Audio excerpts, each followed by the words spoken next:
ধুর, কত দেরি হয়ে গেল। যেভাবে বিদ্যুৎ চমকাচ্ছে এক্ষুনি বৃষ্টি শুরু হবে বলে মনে হচ্ছে। যা, দেখেছো, বলতে বলতে বৃষ্টি শুরু।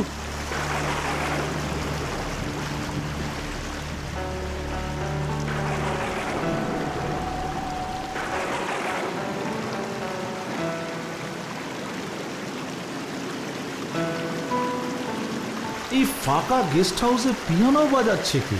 আওয়াজটা মনে হচ্ছে এই হলঘর থেকে আসছে। ব্যাপারটা দেখতে হচ্ছে কে বাজাচ্ছে পিয়ানো।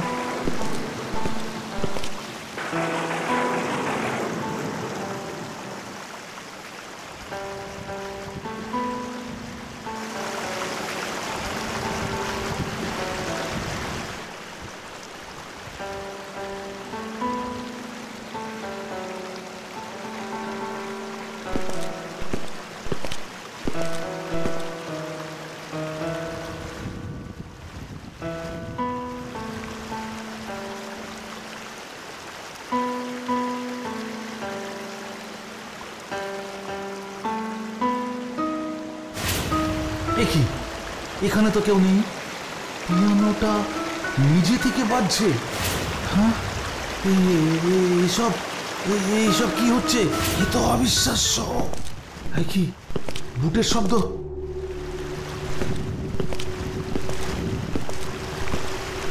হ্যাঁ তো, কেউ কেউ কেউ তো মনে হচ্ছে এইদিকে এগিয়ে আসছে। কে কে কে ওখানে?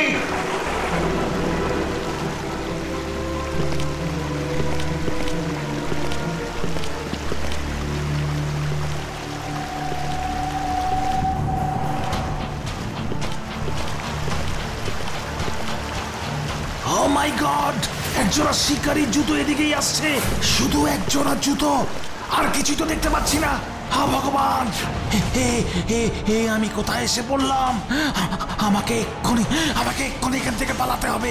এক্ষুনি পালাতে হবে এখান থেকে।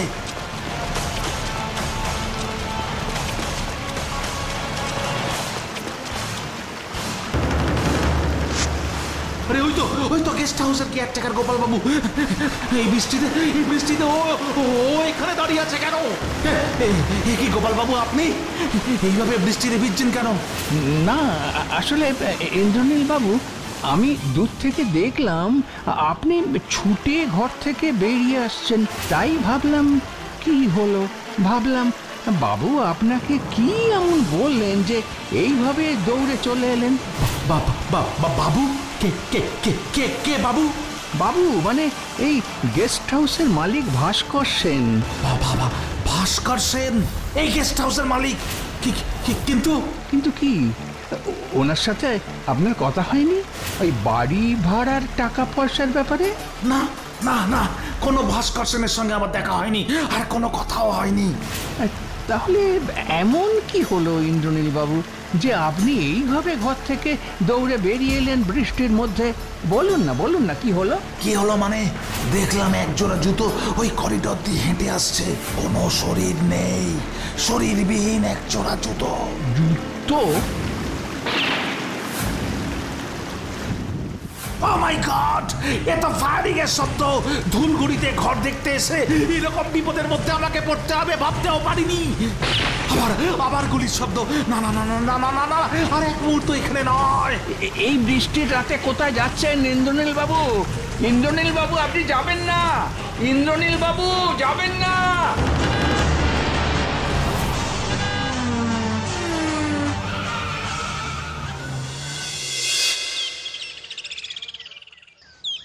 বাচ্চু। হ্যাঁ মাতুল্লা। শোন, তোদের দুজনকেই আজ একটা খুব দরকারি কথা বলবো। বাটুল্লা, তুমি বলো না গো, কি দরকারি কথা? তাহলে মন দিয়ে শোন। হ্যাঁ মাতুল্লা।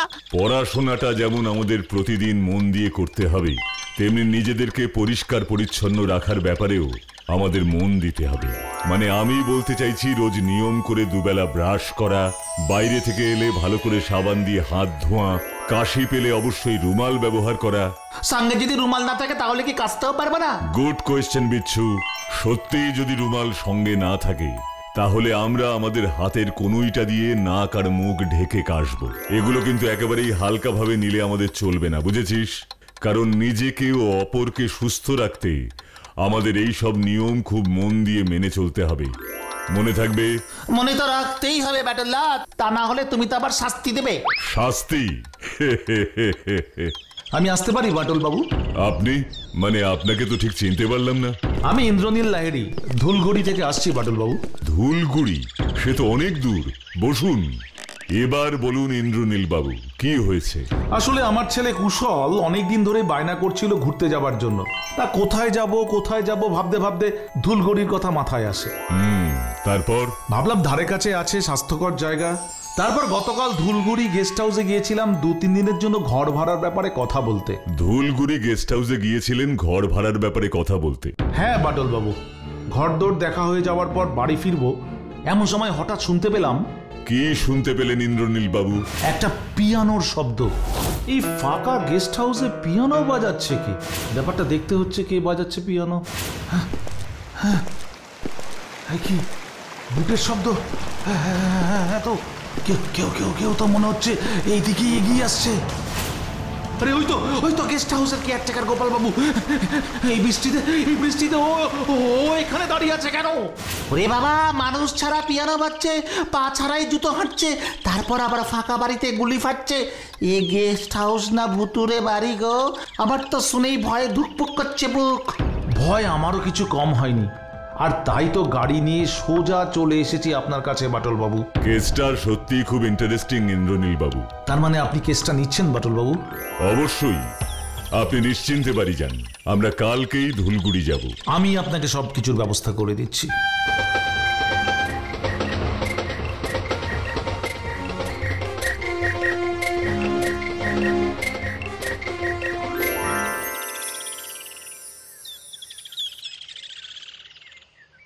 এই তো ধুলগুড়ির সেই ভুতুরে গেস্ট হাউস বাটুল্লা। ভেতরে চল।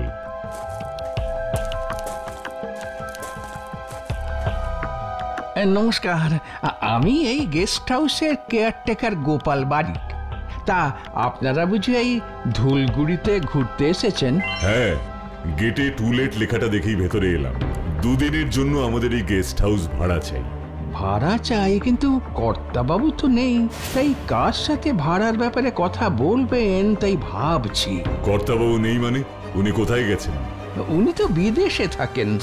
বিদেশে থাকেন? কোথায়? মানে কোন দেশে? সেসব তো জানি না, শুধু জানি বিদেশে। ওনার নাম? ভাস্কর সেন। I C.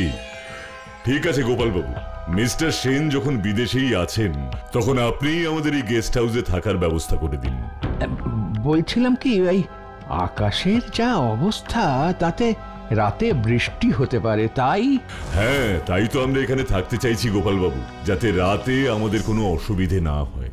না, এমনিতে তো অসুবিধে হবার কথা নয়, শুধু একটাই যা একটু ওই ভয়ের ব্যাপার আছে।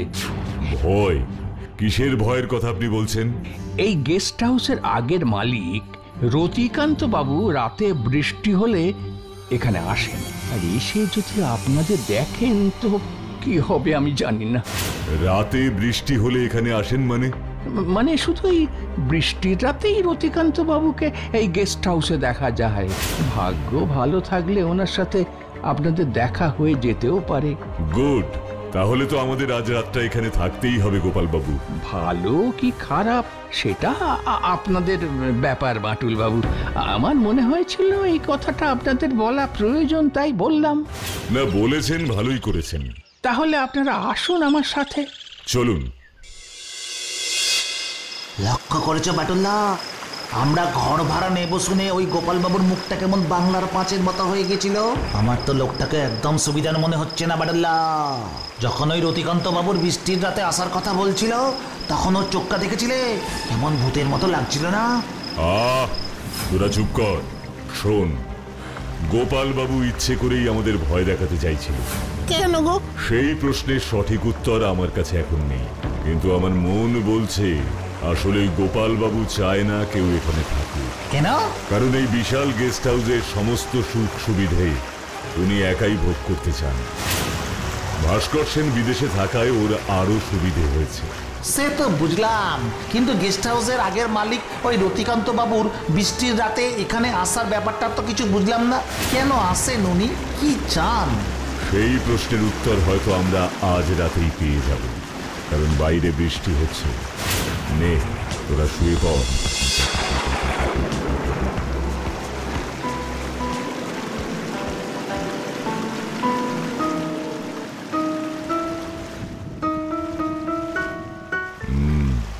ওই তো পিয়ানো বাজার শব্দ আসছে।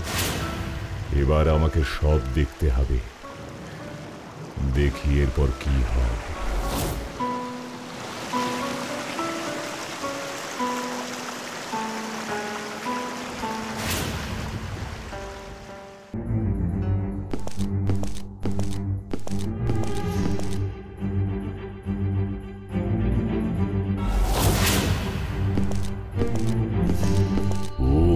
গড, আর মানে ইন্দ্রনীল বাবু আমাকে যা যা বলেছিলেন সব সত্যি। ওই পিয়ানোটা কে বাজাচ্ছিল, কেনই বা ওকে গুলি করা হলো, আর ওই তৃতীয় লোকটাই বা কে, ও কেন গুলি করলো আর কাকে গুলি করলো, এই সমস্ত প্রশ্নের উত্তর আমাকে পেতেই হবে। কিন্তু কিভাবে পাবো? আবার কেয়ারটেকার গোপাল বাবু বলেছিলেন বৃষ্টির রাতে রতিকান্ত বাবু আসেন, কিন্তু আমি তো রতিকান্ত বাবুকে দেখতে পেলাম না। তাহলে কি যারা দুজন গুলি করলো তাদের মধ্যে কেউ রতিকান্ত বাবু? তাই যদি হয় সেই কথা গোপাল বাবু জানলেন কি করে? তার মানে ওই কেয়ারটেকার গোপাল বাবু নিশ্চয়ই সব জানেন। গোপাল বাবু আমাকে ফলো করছেন কেন? আমার সন্দেহই কি তার মানে ঠিক? ওই গোপাল বাবুর কাছেই আছে সব প্রশ্নের উত্তর। গোপাল বাবু! এই খেয়েছে, বাটুল তো আমাকে দেখে ফেলেছে। এবার কি হবে? আমি বাবা পালাই। আমার হাত থেকে আপনি পালাতে পারবেন না গোপাল বাবু। কোথায় পালাচ্ছেন আপনি? আমাকে ছেড়ে দিন বাটুল বাবু, আমি সত্যি কিচ্ছু জানি না। আমি তো আপনাকে এখনো কিছুই জিজ্ঞেস করিনি গোপাল বাবু, তাহলে আপনি কি না জানার কথা বলছেন? মানে আর কোনো চালাকি না করে এবার আমাকে খুলে বলুন, কি রহস্য লুকিয়ে আছে এই ধুলগুড়ি গেস্ট হাউসে? সব আপনাকে বলছি বাটুল বাবু। রতিকান্ত বাবু আর ভাস্কর বাবু ছিলেন একে অপরের খুব ভালো বন্ধু। মানে গেস্ট হাউসের আগের মালিক রতিকান্ত বাবু আর এখনকার মালিক ভাস্কর সেন, মানে যিনি বিদেশে থাকেন, পরস্পরের বন্ধু ছিলেন। হ্যাঁ, তা একদিন ভাস্কর বাবু তার মেয়ে অপর্ণা দিদিমণিকে নিয়ে এই গেস্ট হাউসে ঘুরতে এসেছিলেন। গোপাল! আগে কথা বাবু। শোনো গোপাল, আমি শিকারে যাচ্ছি। তুমি আমার বন্ধু ভাস্কর আর ওর মেয়ে অপর্ণার খেয়াল রাখবে, কোন রকম অসুবিধা যেন ওদের না হয়। আমি শিকার করে খুব জলদি চলে আসার চেষ্টা করব। আমি শিকারে যাচ্ছি, তুমি আমার বন্ধু ভাস্কর আর ওর মেয়ে অপর্ণার খেয়াল রাখবে, কোন রকম অসুবিধা যেন ওদের না হয়। আমি শিকার করে খুব জলদি চলে আসার চেষ্টা করব। তারপর কি হলো গোপাল বাবু? আমি বাড়ির কাজকর্ম করছিলাম, জানতেও পারিনি কখন ভাস্কর বাবুর মেয়ে অপর্ণা দিদিমণি এই হল ঘরে ঢুকে পড়েছে। কি সুন্দর পিয়ানো!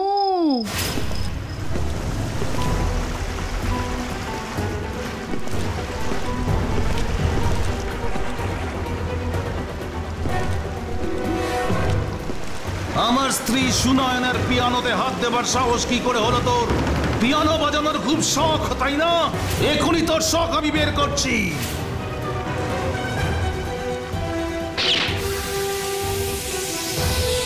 বাবা! এ তো অপর্ণার গলা। রতিকান্ত, রতিকান্ত, তুই আমার মেয়েটাকে মেরে ফেললি শয়তান!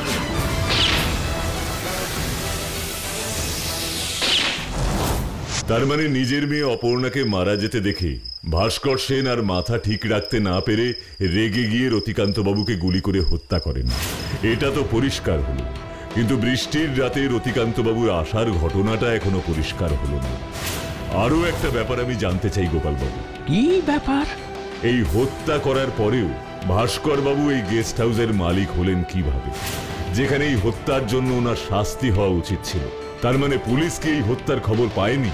ব্যাপারটা ঠিক কি হয়েছিল বলুন তো? সব পরিষ্কার করে না বললে কিন্তু আপনারই বিপদ গোপাল বাবু। কারণ ভাস্কর সেন বিদেশে আর আপনি এখানে। পুলিশ এসে প্রথমে আপনাকেই ধরবে আর মনে করবে আপনি রতিকান্ত বাবুকে হত্যা করেছেন এই গেস্ট হাউসের লোভে।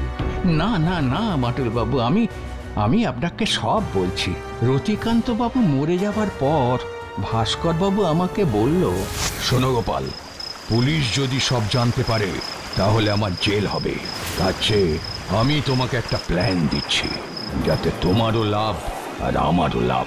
কি প্ল্যান ভাস্কর বাবু? শোনো, আমরা দুজনে মিলে রতিকান্তর মৃতদেহ এই গেস্ট হাউসের কোনো দেওয়ালের পেছনে লুকিয়ে রেখে দেব। তারপর আমি বিদেশে চলে যাব তোমাকে এই গেস্ট হাউসের কেয়ারটেকার করে। এই পুরো গেস্ট হাউস ভোগ করবে তুমি, আর এই গেস্ট হাউস ভাড়া দিয়ে যত টাকা আসবে সেই টাকার অর্ধেক পাবে তুমি, আর বাকি অর্ধেক পাবো আমি। শুধু তাই নয়, তুমি যদি এখন আমাকে রতিকান্তর এই ডেড বডি লুকোতে সাহায্য করো, তাহলে আমি তোমাকে বিদেশ যাওয়ার আগেই অনেক টাকা দিয়ে যাব। বড়লোক হওয়ার এত বড় সুযোগ তুমি কখনো পাবে না গোপাল। বলো, রাজি আছো কিনা? হঠাৎ করে বড় লোক হওয়ার লোভে আমি ভাস্কর বাবুর কথায় রাজি হয়ে গেলাম। তারপর এই হল ঘরের একটা দেওয়াল ভেঙে তার পেছনে লুকিয়ে রাখলাম রতিকান্ত বাবুর মৃতদেহ। আর রতিকান্ত বাবুর আত্মাই বৃষ্টির রাতে এই বাড়িতে আসে, আর তখনই সেই হত্যার ঘটনাগুলো আবার ঘটতে থাকে। তার মানে হল ঘরেই রতিকান্ত বাবুর ডেড বডি লুকোনো আছে। আগে হ্যাঁ, কিন্তু কেন আসে রতিকান্ত বাবুর আত্মা? কি চান উনি আমাকে এক্ষুনি জানতে হবে। আমার সাথে চলুন গোপাল বাবু, আমাকে সেই দেয়ালটা দেখিয়ে দিতে। চলুন। এই সেই দেয়াল বাটুল বাবু, এর পেছনেই আছে রতিকান্ত বাবুর মৃতদেহ। রতিকান্ত বাবু আমার সামনে আসুন। আমি জানতে চাই আপনি কেন এইভাবে বৃষ্টির দিনে আসেন। কি চান আপনি? কর্তা বাবু, আপনি আসুন আসুন। বাটুল বাবু সব জেনে গেছেন, আমি তাকে সব বলেছি। এবার আপনি সামনে আসুন কর্তা বাবু।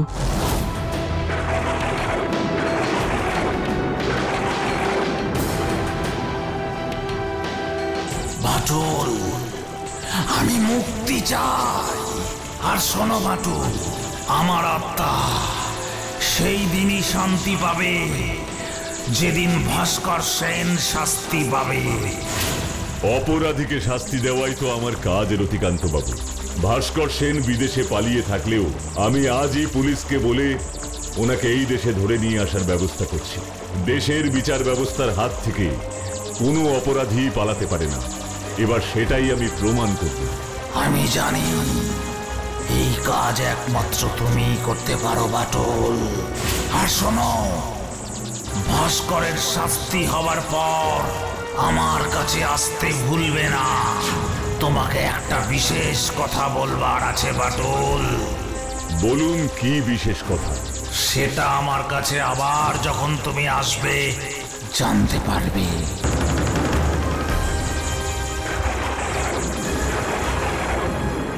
এবার আমাকে এই দেয়াল ভেঙে রতিকান্ত বাবুর মৃতদেহ বের করে তার যথাযথ সংস্কারের ব্যবস্থা করতে হবে, আর তারপরে করতে হবে অপরাধী ভাস্কর সেনের শাস্তির ব্যবস্থা।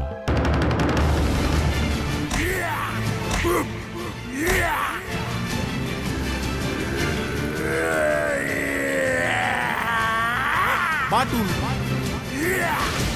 বাটুল দি গ্রেট।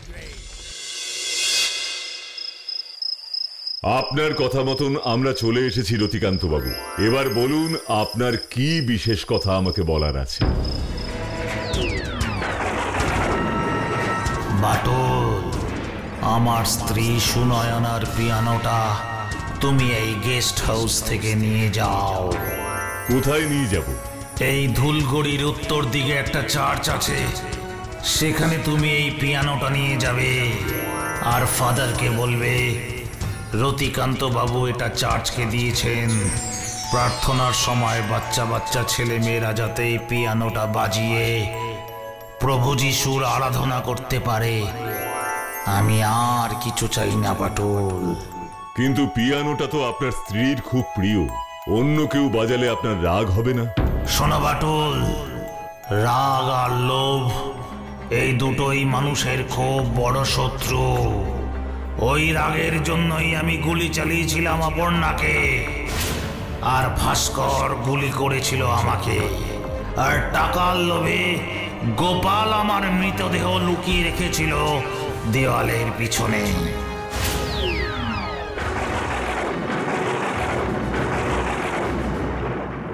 তাই তো আমাদের সবাইকে এই রাগ আর লোভকে হারিয়ে দিতে হবে, কি তাই না?